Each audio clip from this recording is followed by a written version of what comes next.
Magandang tanghali po. I'm Celerina Monte from NHK Japan TV.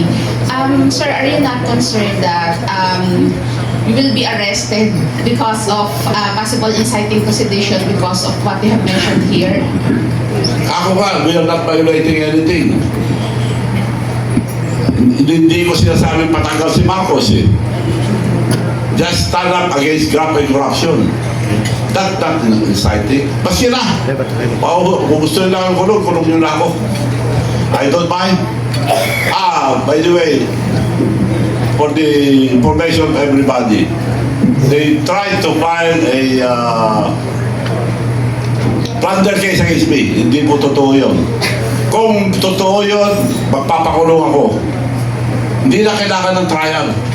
So maniwala yun na panakot sa akin, walang plunder.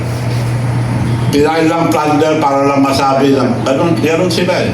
Papayal sila, pero wala plunder. Ako, sinakalkal nila pero wala akong kasalanan. Sir, two more questions, sorry. You just mentioned about the possible snap election just in case Marcos will be ousted. So that means it should not be through the succession, like Vice President Sara Duterte would be the next president, but there should be a snap election. Yes, I'm not for anybody. Ako, neutral ako. So, it will be up to ang pinagkakatiwalaan pinagkakatiwalaan ko lang Supreme Court Justices.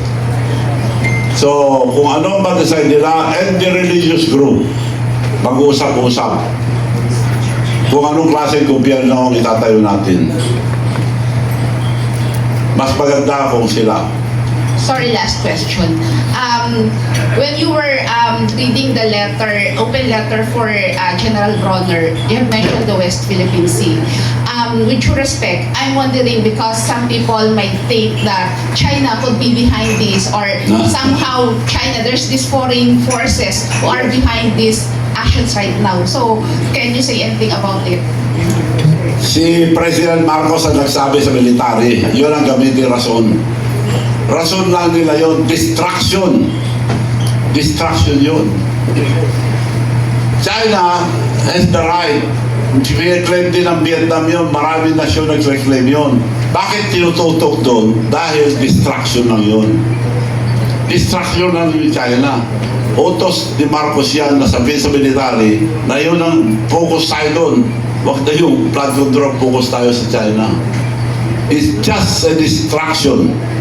So, sir, you can categorically say that China is not behind this move? No. No. Thank you. Next. Wala akong nakausap sa China. Pwede mo po. Okay, last na ha. One clarification lang. When you mentioned, sir, that you want General Bronner to make a public declaration of his denouncing graft and corruption, you say you don't want it in a press conference. What public setting are you thinking of, or what public setting is the desirable setting? Does it have to be, part of the rally that you are calling? Is it something like what General Angie Reyes did for Estrada? No. Diba naman yun, nag-withdraw ang support ko. Ang hinihingi ko lang sa kanila, i-denounce nila ang graft and corruption. We are not for graft and corruption. In public. Yun lang. Hindi nyo naman, Tao na magdidesisyon later on. hindi nyo naman po hinihingi na mag-defect sina General Well, Bronner. kung gusto nila, pero hindi ako nagsasabi yan, ikaw. Okay. Next. Yes. Yeah, Mike, sabi ko. Magandang umaga po, Gob. So nakikita po natin ngayon sa mga panahon ito na balita na maraming issue. Una, yung may nagsalita tungkol sa pagdodroga ng isang leader at mismong kapatid ay pinatutuhanan.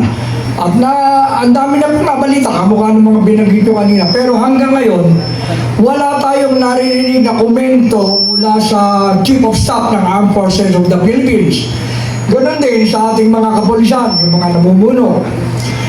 Alam po natin na tuwing Lunes sa gobyerno, sa mga opisina ng gobyerno, inaawit natin yung pambansang yung lupang hinirang na binabanggit po doon sa lyrics yung mamatay ng dahil sa'yo.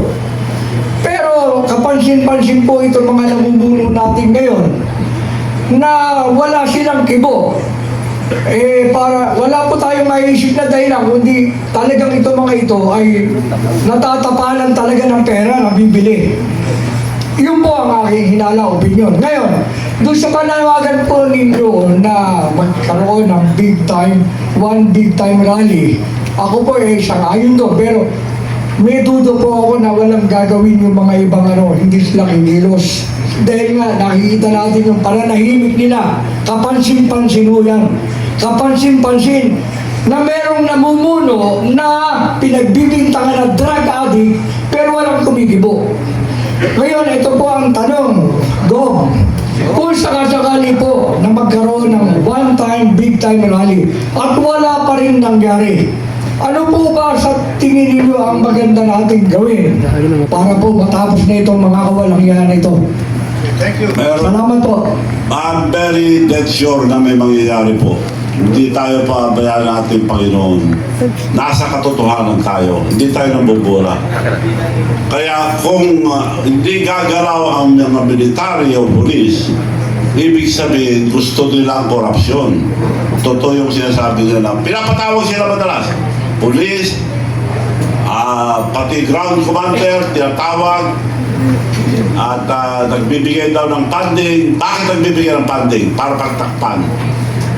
Ngayon, mas sinabigyan po kayo, wag po kayong matakot lumabas. Kasama pa rin po namin kayo dahil ito kinabukasan ng mga kabataan. Not for ourselves, but the future of our children. So nakikiusap po ako sa mga general, mga junior officers, na lumabas po kayo, sabihin nyo na ayaw nyo ang graft corruption. Para sa ating mga anak. Dahil sa ngayon, kung pagpapatuloy nila, hindi na pwede ipagpatuloy dahil baon na tayo sa utang. 17 trillion, 2 trillion yearly ang debt payment. Ang foreign investment hindi na hindi na kayang balansin ang ekonomiya natin.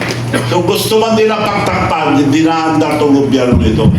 Kaya sigurado ako na kailangan mawala si Bongbong Marcos. Mawala na mahuli, hindi. Baka mamaya ibang pagkasabi nyo. Okay, but Kailangan mahuli at mahuli. Kung hindi huli ng polis, hindi huli ng military, taong bayan ang uhuli.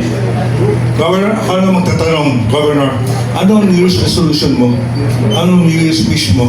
What is your New Year's wish? Well, ang wish ko lang,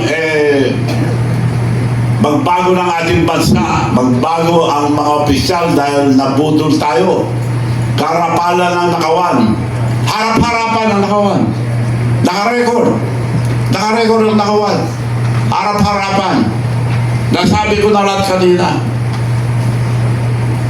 So, ang wish ko lang po, tanggalin itong mga corrupt opisyal. Sana ko rin ang law. Para sa kinabukasan ng mga bataan. May kasalanan din ng mga nakaupo kung hindi kayo kung tatahimik kayo. Okay, on that note, so we give the Governor a big hand and Maraming salamat po. salamat, Governor.